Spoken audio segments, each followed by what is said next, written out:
Hi everyone, I'm Vidhi Bhansali, your host for the South Asian Impact Project. And today's episode feels like inviting you straight into one of my chai time conversations. Because my guest isn't just an expert. She's one of my closest friends, Nidhi Tandon. And she's a brilliant speech and language pathologist who runs her own practice here in DC metro area. She works with toddlers finding their first words, kids navigating dyslexia, and adults exploring undiagnosed autism or social communication challenges. Her work is wide-ranging, deeply human, and full of heart. And you'll hear that heart right away, especially when she talks about one of her biggest parenting concern in today's world, screen time. You know me. I am very passionate about screen time. I'm not saying that screens cause autism or dyslexia. They don't. And they don't. Screens are not causing any of these disorders yet. But we don't know what the future holds. But they absolutely contribute to language delays in otherwise typically developing children. In this episode, we get into the biggest misconceptions about speech and language development, the cultural barriers many South Asian families face in getting help, the early signs parents should watch out for, and why simple play is one of the most powerful tools we have. So grab your chai, settle in, and join us as we finally hit record on a conversation that Nidhi and I have had 100 times before. Cheers.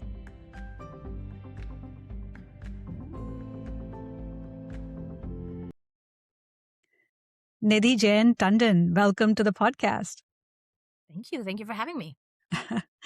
So Nidhi, for listeners, you are one of my closest friends. You are also my partner in Chai Time, Yes. in parenting debates, in countless conversations that have started with, wait, is that normal? And today, thank you for letting me invite the world to listen in on our Chai Time wisdom or chaos, depending on the day. But really just so excited to have you here. And, I have a feeling that this is going to be like one of the many conversations we've had before, except this time I'm going to hit record. So behave. I'll try. Or don't actually. No, don't, because it's just a lot more fun that way. So maybe, Nidhi, if you could tell us, our listeners, about who you are, what you do, and how did you get here? Of course. I am a speech and language pathologist running my own private practice called Think Speech Therapy in Ashburn and Fairfax. And I know when I say speech language pathologist, a lot of people think that it's just about kids and their R sounds. And, we actually do a lot more than that.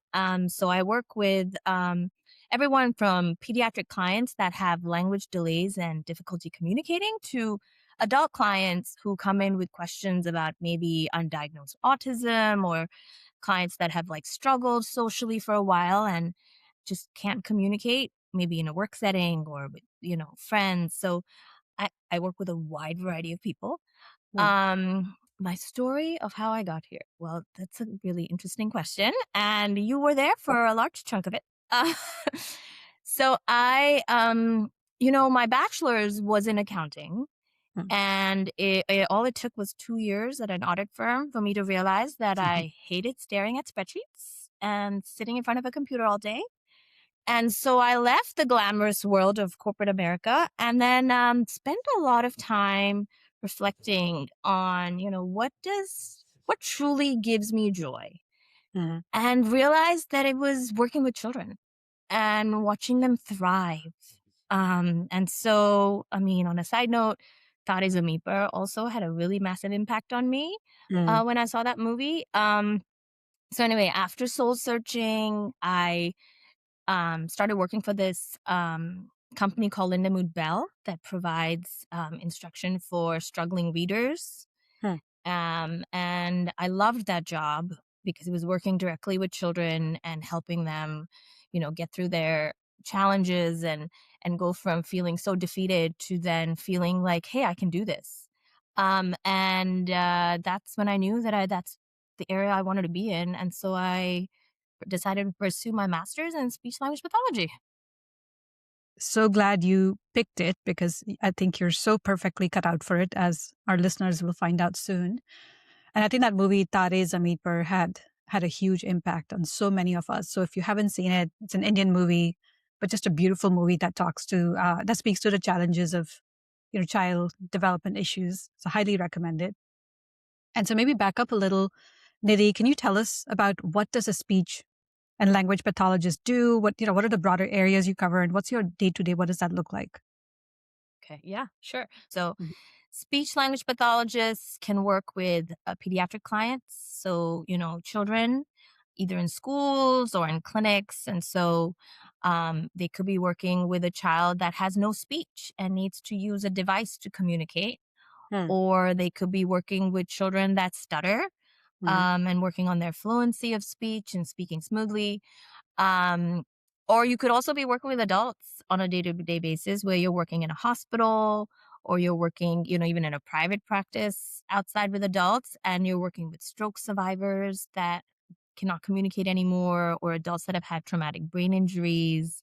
Hmm. So it's really a really big range of services that we provide. I think SLPs are fundamentally communication disorder specialists. So when communication breaks down, that's where we're trying to help people across the lifespan be able to communicate. It's like a Hmm. fundamental kind of basic right, I feel. So and in my work, so my days are really focused on two main areas. So a big part of my practice is working with kids with dyslexia. And now Hmm. this might surprise people because they think dyslexia is just a reading problem. So why would you see a speech therapist? But dyslexia is actually a language based learning disability. And so as speech language pathologists are uniquely trained to work on like the underlying language skills that are then impacting reading and writing. So in a typical session with a dyslexic child, I might be working on like phonological awareness, so helping them hear and manipulate sounds and words, or I might be working on building their vocabulary and the understanding of word meanings and how words are related, Hmm. or working on like narrative skills so they can understand stories and they can tell stories. So that's my dyslexia work. And then there's also I also do autism evaluations along with psychologists. So we're a team and we come together and we do comprehensive evaluations, and I assess the communication and language skills. And so things I'd be looking at is like eye contact, taking turns in conversation, um, and things like that. And then, so together we come together and come up with a full picture of the child's strengths and needs. So it's a lot of detective work and I love it. I can see why, having known you for many years. But no, thank you for that overview. I think I myself was not aware of the full scope of work that falls within an SLP's domain, SLP's speech and language pathologist. So, what do you think, Nidhi, are some of like the biggest misconceptions people have about this profession? Oh my gosh, there's so many. How many do you want? Maybe give us the top three. Okay. Um, so misconception number one, like I said, I think earlier was that, oh, SLPs only work on helping kids talk more clearly. So I think Mm. that is such a small part of what we do. And so, I think that's, I would say, is misconception number one. We work on comprehension, vocab, all the things I mentioned. So misconception number two, I think, would be that kids will outgrow it. I think a Mm. lot of people's parents and sometimes even I would say professionals feel that, kids will just it's developmental, they'll be fine, and they won't need intervention, but early intervention makes such a huge difference. Mm. And there's no harm that you can do by providing early intervention. So I think that idea that kids will outgrow it is huge. And I think the other really big piece that I think is a big misconception is that dyslexia is like a vision or a reading problem. Like sometimes people are like, oh, they reverse letters, kids Mhm. with dyslexia reverse letters, or it's just a reading problem. But because it's a language based learning disability, it's rooted in like phonology, sound systems, like speech. So how the brain processes speech sounds. So speech language pathologists are really experts in language development. So um, I think a lot of people don't think about SLPs for dyslexia, but I mean, that's changing now. So hopefully podcasts like this will help clear the misconception. Yeah. Yeah. The link between language and speech, I don't think a lot of us realize that Yeah. exists. And I think people also very often don't realize the link between spoken language and written language. I Hmm. think a lot of parents very often will find, oh, my kid cannot read, and they will go to a reading tutor and not make the connection that, oh, my child was also a delayed late talker and had these little language issues that I thought they would outgrow. Hmm. And now you have a reading issue that is Interesting. more significant. Awesome. Yeah. No, thanks for sharing that. And as you're talking about your patients, curious to see like what sort of your patient demographic it is, and specifically, you know, how does like the South Asian culture or growing up in a South Asian household shape the way we think about communication and speech delays or getting help through therapy? Would love your thoughts on that. Yeah, this is such an important question, and honestly is like a big part of why I'm so passionate about this work. Um, I think in many, many South Asian families, we have a couple of things going on. We have the wait and see approach, where Hmm. there's, like, oh, let's just wait, my your uncle also had this issue growing up. He was fine. You're smiling because I think you've probably heard that. Like, Mhm. I think it does. It happens where, we have this wait and see approach. Then there's also a lot of stigma about acknowledging that your child needs help. So we feel the need to hide that fact. Hmm.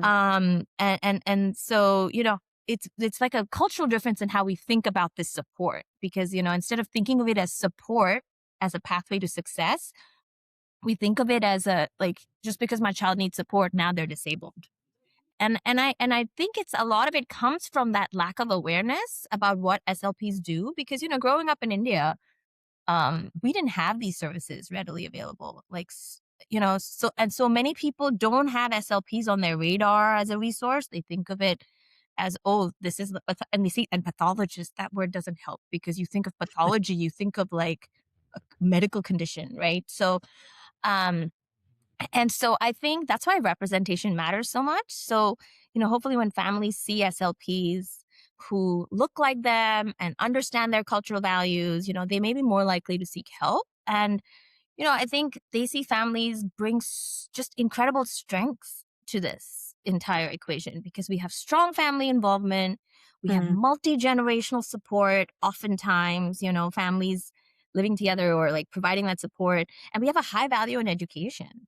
So when we channel that towards early intervention, you can have really amazing outcomes. Love it. And it's so important, right? Because in today's, unlike the time when we grew up in India, where this focus was on development was really more academic, in today's Mhm. world, communication is just as important. If you can't Mhm. convey your ideas effectively or efficiently, it just doesn't help, right? And I was laughing earlier because I know you and I have often talked about the T2 ke chacha ko bhi ye tha explanation.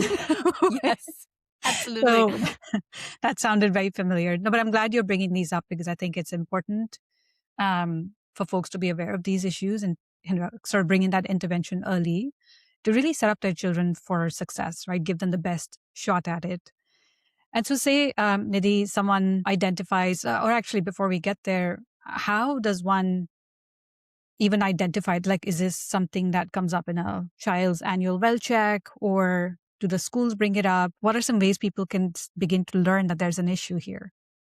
Yeah, that's a great question also. And it brings up multi layers of problems. So, um, first, I want to say that I think a lot of people don't realize that schools and pediatricians actually have two completely different models of identification. Schools follow what is called an educational model, and doctors and pediatricians follow what is called a medical model.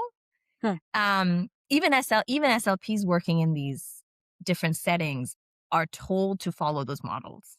Hmm. So what that means is the school is only going to identify an issue if it's having academic or educational impact. So mild things like a small articulation issues or like social language struggles, if they're not having like an identifiable educational academic impact, very often these kids are not going to be identified by the schools. So cases where it's super severe, or a child has behavioral problems because of the speech language issues, those kids will get services and support and get identified. And in the pediatric setting, the challenge there is that they're doing these developmental screenings, but again, they're not going to catch significant delays, and they often miss subtle issues. And I mean, think about it. You and I take our kids to the pediatrician, it's like a 15-minute quick appointment. Like and it's a lot of parent report. So if a parent is not really saying there's an issue, I mean, the pediatrician doesn't really spend a lot of time talking to the child. They're not, it's just little questionnaires. So sadly, a lot of people get missed in both settings. And I think this is why parent education is so critical. Also great that you're doing this podcast for that. But I think what I would tell parents is, get educated, get informed. Our professional body, the American Speech Language Hearing Association, has a lot of resources for early signs to watch out for. And they have it for all the different communication milestones. But I can tell you some early signs directly for autism and dyslexia. So for autism, the early communication red flags would be things like limited eye contact. So if your child is having a hard time making eye contact, or even when they're younger, if they're not responding to their name consistently, like they're not turning to look when you call their name. And by what age would that be, Nidhi? This could be as early as like 12 to 18 months. Interesting. Okay. And so it could be, you could have delayed play skills, or like not showing you things, So I think, and delayed play skills, I could do a whole separate podcast on the value of play. That's another area that I don't think many people understand the importance of play in development. But I think those are some of the red flags for autism. And then for dyslexia, actually, you can see signs way before a child is even reading.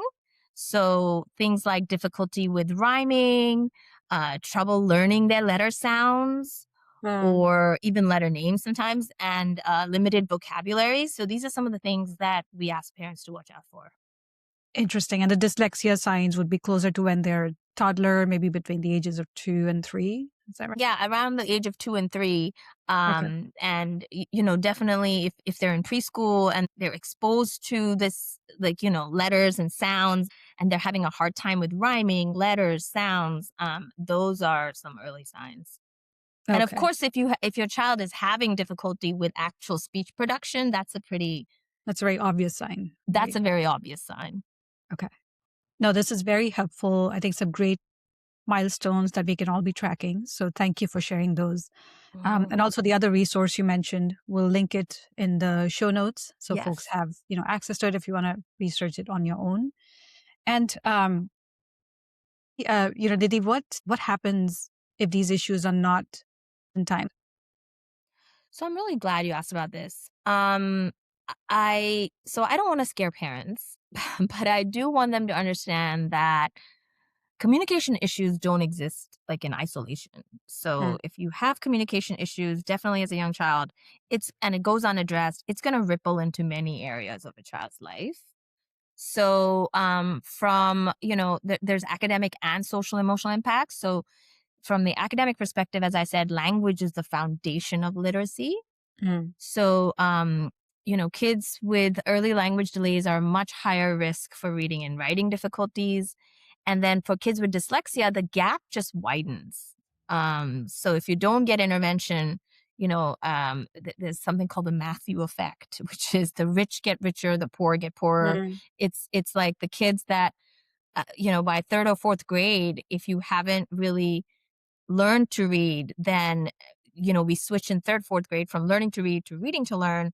And so if you can't read fluently by then every subject is going to get harder, because now you're relying on reading to be able to understand the content and all that. So from an academic perspective, that's how it plays out.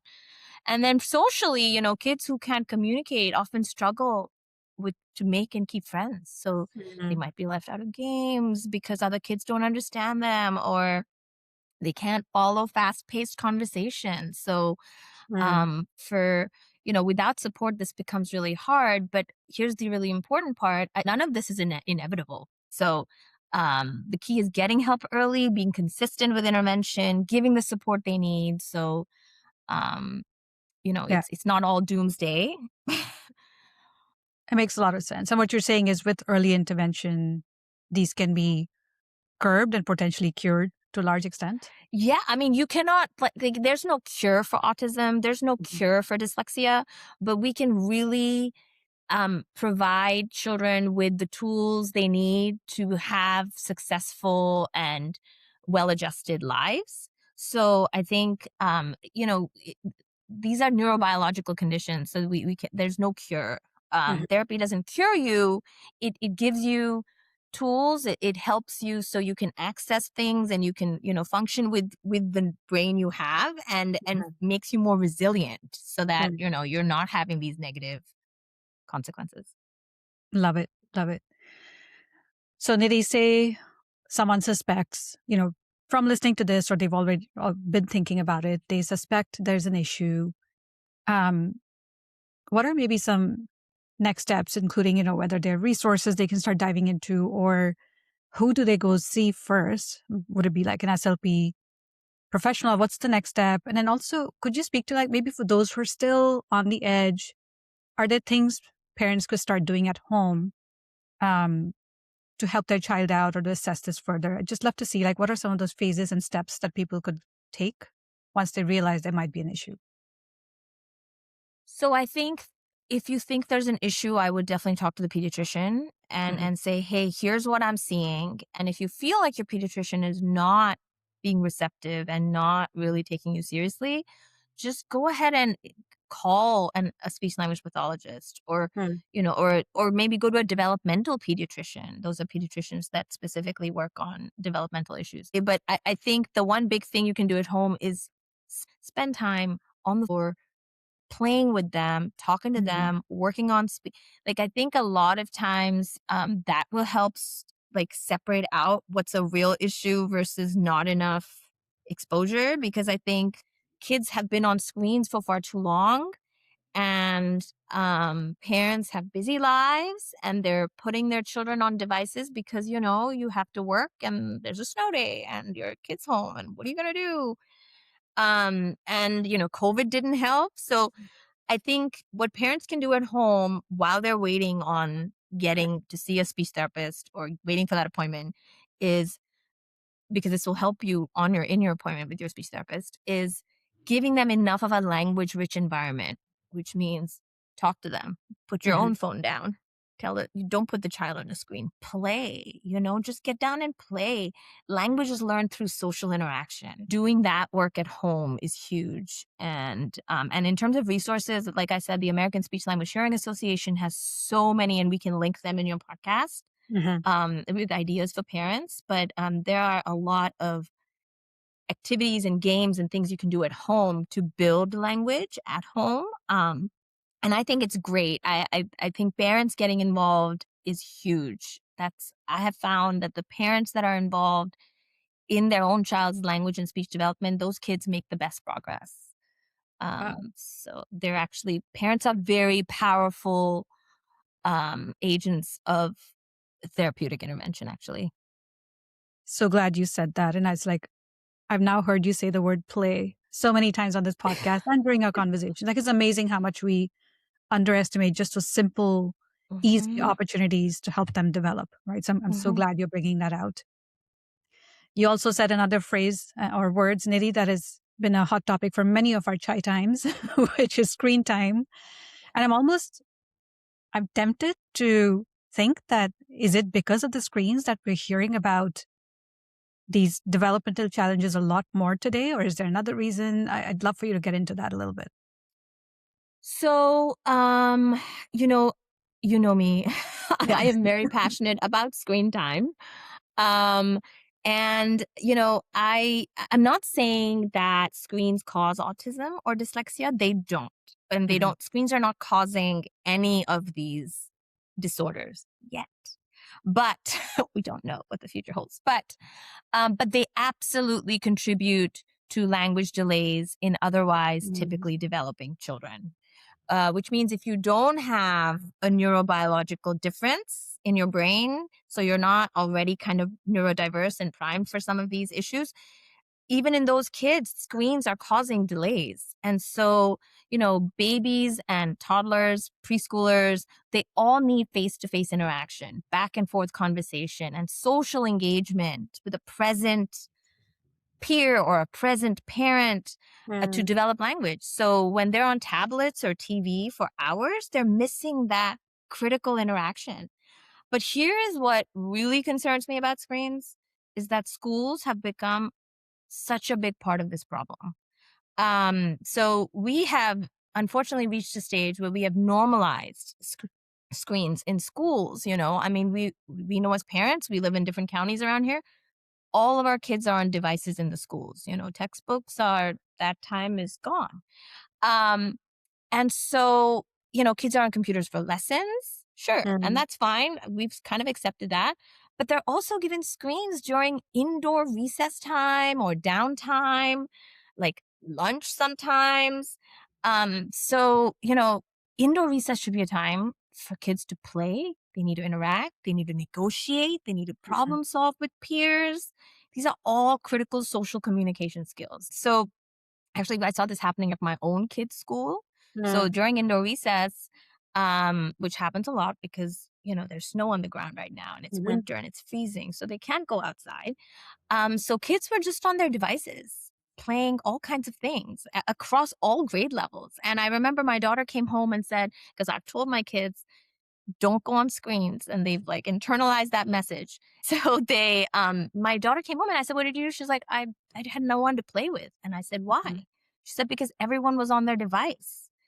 And this was happening repeatedly. And so I actually worked with the school to change their policy on this and ban screens during indoor recess. So I met with the school counselor and the assistant principal, and I gave her all of my rationale for what indoor recess is designed for and why, what recess is designed for, sorry, and why we need that unstructured time for kids to learn all these things, to negotiate, to handle conflict, to read each other's social cues and understand perspective. It's almost like you need that friction. And you cannot learn that from screen. So the school changed their policy. And so now indoor recess is board games, building activities, twister, dramatic play, charades, whatever. Beautiful. And so they are actually building community now, and they're building communication skills. And I mean, it's great. My own daughter told me the other day that this kid that she normally doesn't have anything to do with, they played together. And I was like, see, like this is the whole point. So, so sorry, I went off on screens because I feel like that is, my passion project. Love it. I'm so glad you brought that up. This is exactly what I wanted our listeners to hear, because you and I have had this conversation so many times. Yes. And a lot of that resonates. By the way, congratulations on being able to make that difference with your school system. I'm sure a lot of us are thinking about it. So maybe in the show notes, we could also share, Nidhi's approach and how she did this and how she worded it. But also going back to your earlier point, in some ways, you're right. It doesn't cause autism, or we don't know it yet, but it probably even hinders the normal development in a child who may not have it. Like that could be a developmental issue. And I can see why that's the case. So thanks for bringing that out.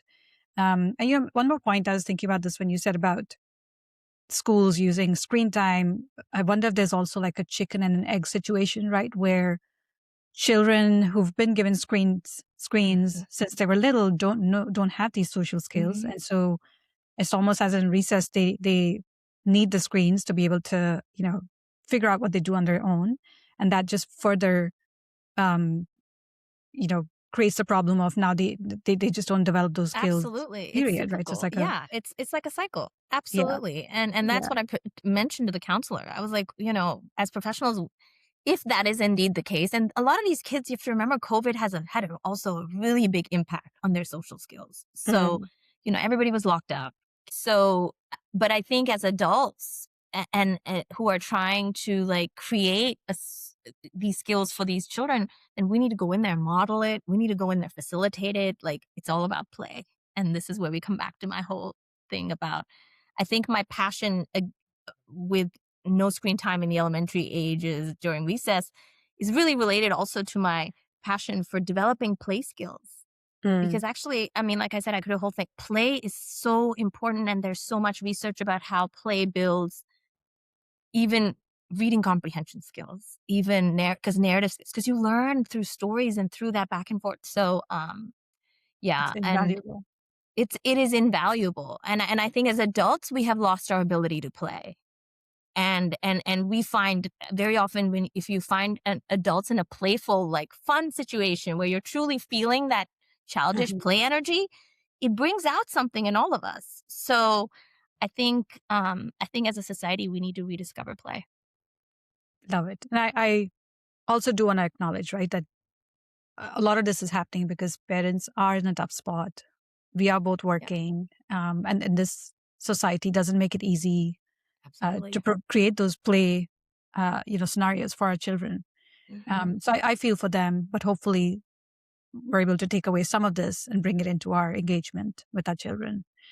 So maybe before we move on to the next section, Nidhi, are there one or two moments that stand out for you in all the work you've been doing as an SLP that really resonated or stayed with you?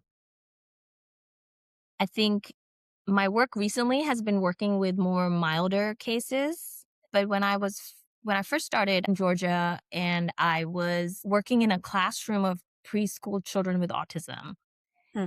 and these were all kids that were nonverbal, had a lot of behaviors, and it was just very challenging. There was this one particular boy that came in who had no means of communication um, to his parents or anybody. He was like a little 3-year-old. I can still picture him.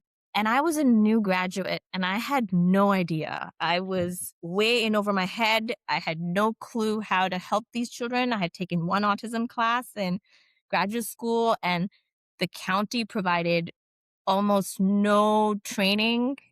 And unfortunately, that is still the case for a lot of SLPs in schools. There's not Hmm. enough resources, or they don't provide enough professional development. But um, I remember I was like, I gotta figure this out. And so I sat and I researched, and I found this thing called picture exchange communication, but it's basically what was very much the standard of helping kids with autism communicate back in the day.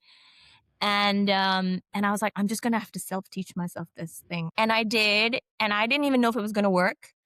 But this kid was using these picture exchange these small pictures to communicate his wants and what he wanted and what he didn't want, and was responding with yes and no. Hmm. And so went from being nonverbal to then being able to communicate that. And I brought the parent in to show them, because again, the parent had no idea this was a bilingual family. And the parent was like brought to tears, because Wow. for the first time she was able to communicate with her 3.5-year-old. And so that really struck me. And I think what really struck me about it is the power of communication, Hmm. the impact people in my profession can make, and also the ability, the feeling of like, okay, if we don't have enough guidance with our clinical training, we can figure these things out. And so, that's really, that's the message I like to give young SLPs out there, that if you feel frustrated and if you feel like the systems around you aren't, like, problem solve. That's what we were trained to do. So it felt great. So it stuck with me. Such a rewarding moment, right? When you see Yeah. that working and this little child being able to communicate. Gosh, as a mom, like that resonates so well with me, and I'm sure with a lot of our listeners. And I have to say this about Nidhi: when you say you figured it out, this isn't isolated to just the SLP field. Gosh, Nidhi has been in so many challenging situations over her life, and this woman will not give up. She will figure it out. And I'm so proud of her for doing that. And that's why she's one of my closest Oh, friends. thank you. So very proud of you for doing that. Thank you for doing that, actually. All right. So, Nidhi, this is part of our chai time, and I'm going to lighten things up a bit. And I am going to put you through a rapid fire round. This Okay. is unlike the other rapid fire rounds because it is being recorded and everyone's listening in. So just be mindful of that. But are you ready? Yes, I'm ready. Awesome. Let's go. Okay. Question number 1. A word you overuse in everyday life. Seriously? I do believe it. That's my word. Don't you think I use it all the time? Seriously. And I feel like I say it all with everything going on in every aspect of life. I can vouch for that, because a lot of the times when I come to you and I start with the question of, is this normal? And the response is often, seriously? Yeah. Love it. A hobby you wish you had more time for. Acting and singing. Ooh. All theater things. I think that's our next chai time topic. One thing parents should stop worrying about. Bilingualism. Huh. Tell me more, maybe. Yeah. So I think a lot of parents worry that speaking their home language is going to confuse the child, or oh, we shouldn't, my child has issues because we have 2 languages. And I think bilingualism is a gift, so it's not a problem. And I think if your child has a true language delay, it's going to show up in both languages. So, my advice to parents is when they start worrying, oh, my child's not talking, don't speak in the language that you're not proficient in. So we want to develop the language system. So go ahead and speak in whichever language you're most proficient in, and that'll develop all the language areas in the brain. And then it's okay. The other language, if it's not the major language, it'll come. So don't worry so much about bilingualism. It's a gift. Priceless. Thank you for sharing that. All right. Your favorite speech-friendly activity for toddlers? Anything that facilitates simple pretend play. Now give me an example. So like stuffed dolls or stuffed animals, or anything that are like trucks and like the little Lego Duplos, if you're building and you're pretending that they're going to the restaurant. Anything that you can create stories and schemas and pretend and solve problems. The characters are doing things. Those are the best.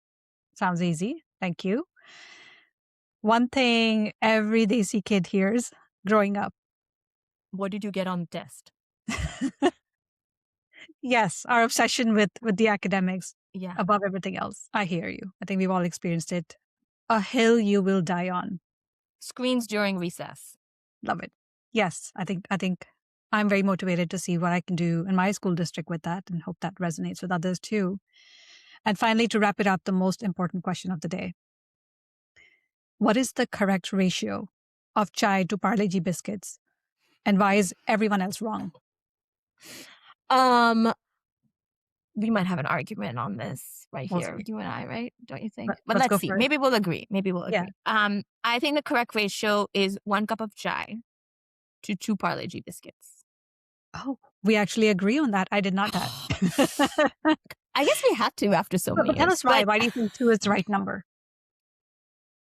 Because you need the first one to kind of get, sometimes you want to have it a little bit before you actually drink the tea, and then, you dip it. And then the second one it has a very variable purpose. Either it's like the after chai thing, or like you're having it slowly as you're drinking because you don't put sugar in your tea. So I think it's like the closure to the great time that's coming to an end with your chai.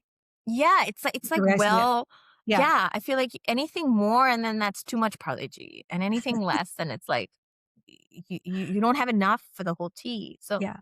No, I could agree more. Love it. And for our listeners, if you made it this far, congratulations. And if you want to be part of our chai circle, just make sure you bring your own exactly 2 Parle Gs. You'll be in. Well, thank you, Nidhi. Thanks for indulging me. That was fun. And maybe to wrap it up, as your parting thoughts, what do you hope parents understand better about SLP development or speech and language development? Or, what's that one thing you hope they walk away with?